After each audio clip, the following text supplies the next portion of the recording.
Good morning guys. Today is my very special day because it's my birthday. Mag-unbox tayo ng regalo galing kay P-Mart. Unahin na natin itong rice cooker. Tingnan natin kung maganda. Siyempre, di ba? Pag sinabi P-Mart, alam mo na. Magandang klase yan. 1 year replacement pa. Tangin na naman ito, 2.8 kilos mga lods. Tinanggal na natin yung styro. Hindi natin ilalabas ang rice cooker mga lodi.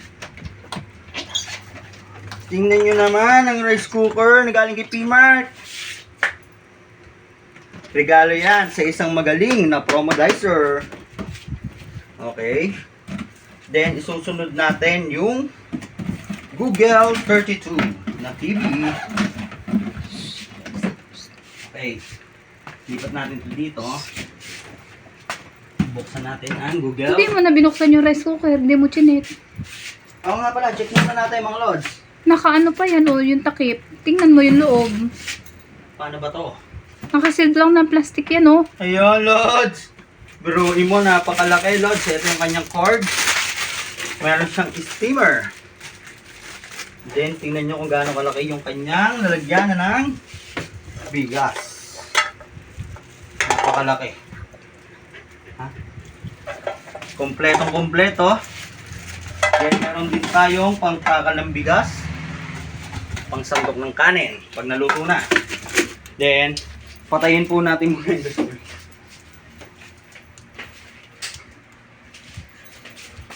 So, kitang-kita nyo naman, napakaganda na regalo sa atin ni P-Mart rice cooker.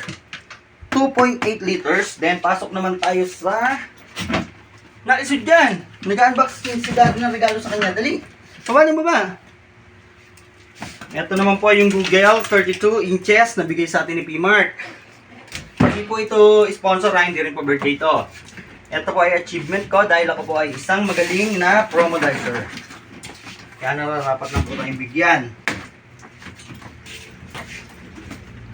Yan, reward yan, reward. This is the reward for being top sales promoter of P-Mart brand. Then guys, nasa na? Ito yung dalawang paa.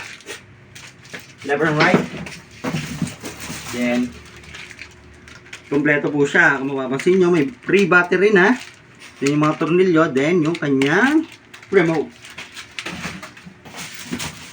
Ngayon, lalabas na natin yung TV.